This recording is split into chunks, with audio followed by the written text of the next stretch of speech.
I'm back to share something with you all, some books. In November, I shared how I taught my children to read when they were 3 by using Hooked on Phonics, the original cassette version. And I introduced it at 2. We just do the flashcard and the alphabet lessons, just to do, because by then my kids already know their alphabet, and I just try to work on some sounds with them just to get them familiar. But what I did was, because I lived in Barnes and Noble, went and found these books. As you can see, very worn, but it is a set of books. It says for $5.99, called Brand New Readers, and each one is about a different character, but they're very simple. There you go. And there's an introduction and tells you how to use the book. And I talked about how once you teach your children the phonics, they get everything phonetically. They are able to decode words on their own. It's just a matter of letting them know that that's what the alphabet and phonics are. They need to know, put the sounds together, and they can read. And so my kids were reading, by the time they were 4, I had some of them on Junie B. Jones books. So, no problem. But that's what that is. And see, there's Super Mouse, Cat, Mouse. I'm sure some of these are out of order. Pizza. And here's Worm.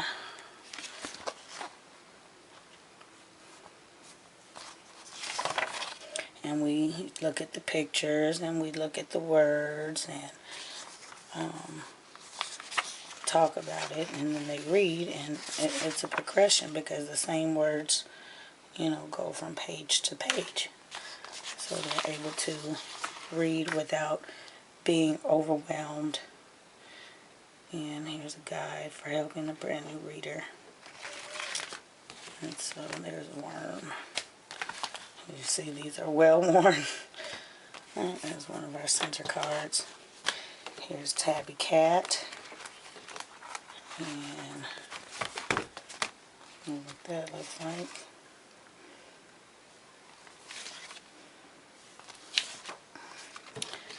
And so here is Silly Ruby.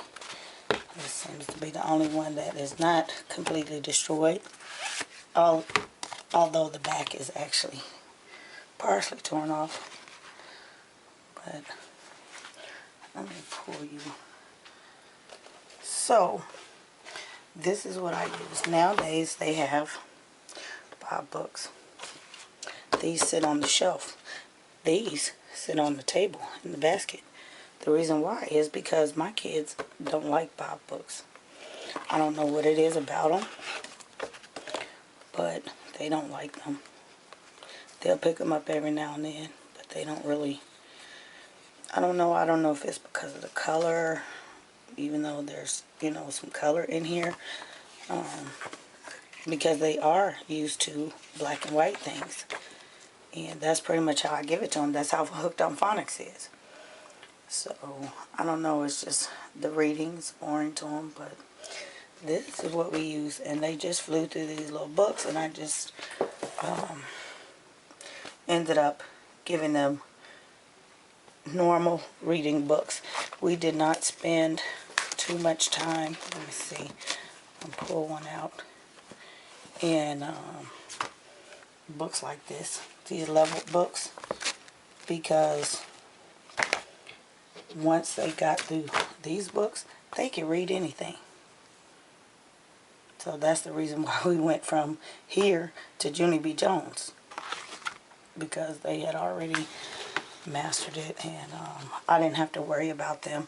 And the comprehension, I spend a lot of time on the comprehension, as well as that's what I do with my little kids. I make sure that I work a lot on comprehension, orally and written, so that I know that they're getting it inside out, forward and backward, and they will be able to read anything. So I won't spend a lot of time buying these types of books at all, because there's no need for them. I mean, I'm not saying that what is working for us will work for you. Some children are different, and that's just how it works. They need that graduated approach, but we found that, once I spent a decent amount of time teaching them, just phonetically and the concepts and things like that, they were able to grasp. And even using Hooked on Phonics, I did not have to, after the first couple of lessons, I did not have to go completely through page for page, each and every lesson, each and every book. I would turn to the end of the book if they seemed to get bored, because it can be a little repetitive, and say, read me. And they would read, and it would be all of the books or all of the words in the entire book. So if they read that, then we would just go to the next book, and I would say, read it. And so they progressed quickly, and they were already on to the SRA portion with the comprehension at 4, 5 years old. So, and thus produced 10-year-olds reading high school level books, on that comprehension level. And yeah, so I remember myself reading when I was 3. I actually started at 2. I can remember that far back. I would read signs on doors, in and out, and the things like that. And nobody knew. I don't know. I wasn't really taught the way I teach my kids. I wasn't taught at all when I was that young. But I was able to pick up phonetically. Another thing I did was I did let my kids watch Sesame Street. I still do. My 2-year-old, 2.5-year-old loves Sesame Street. I kind of accredit that to their early reading. I didn't push them in any way. It was something that they were ready for. And that's what I noticed in my my twins. They were ready for it. And constantly, what is this? What is this? Tell me the sound. Can you help me say this word? And now they will look at a letter and pretty much they're able to decode. They will see something. If I'm letting them watch a program, they will see something. They will see the word and they're reading it. If they're watching a movie, was something they've been into. Annie. They've been watching Annie forever. This says Annie. They can, they're fluent now. So that is going to be my goal to continue throughout this year, through the summer, and for 2017, is to work on their fluency and their comprehension, so that I don't have to worry about spending more time than I need to on reading. I believe in teaching them, the basics and letting them go, because if they don't learn, if you spend all the time teaching it, what are they going to learn? Of course, they will stumble on words and things like that, and the comprehension becomes harder, but that is what is supposed to happen. But if you spend all that time teaching it, they won't learn it. Teach them the basics, the concepts. Give them a good foundation and let them build. So if it means going over the alphabet flashcards for a whole year, do it. My 2-year-old is into flashcards, and I let her do the flashcards. If she sees books, she wants to know, the letters, the sounds, and so that's what I'm working on with her. And my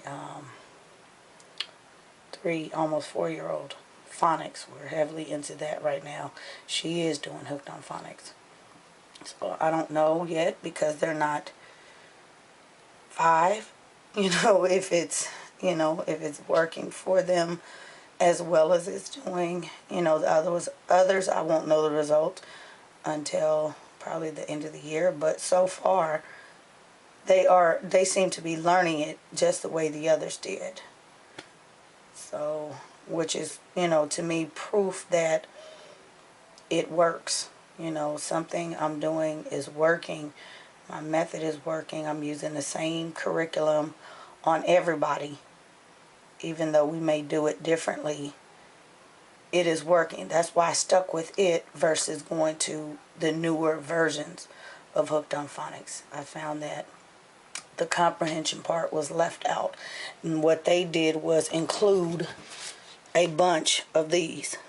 Whereas the SRA portion, it includes different leveled story cards that are anywhere from 1 page to 3 pages with grammar and comprehension in it.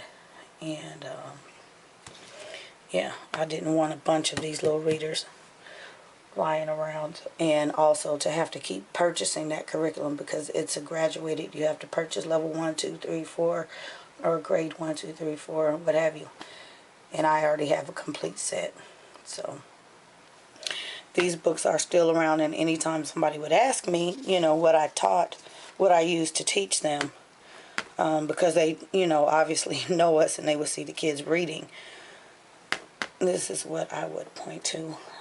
Now, my kids did go at some point to public school, and by the time they were in kindergarten, of course, they had already read these books. They were reading these books to the class, and the chapter books, Magic Treehouse, Junie B. Jones, what is this, the ones, Ramona and Beezus in kindergarten. They were reading those to their class because the kindergartners cannot read that yet. So, yeah. Stick with it, 15, 20 minutes a day. Don't stress yourself out. Don't stress the child out. It's, your child. Do all sorts of fun games and tricks, some songs, and at most, just teach them the sounds of the letters. Once they get that concept, they will be able to decode these words, the biggest words. So, hopefully this was helpful. And leave me some comments. What do you use to teach your children to read? How is it working? I would love to know. And I will see you guys tomorrow. Bye.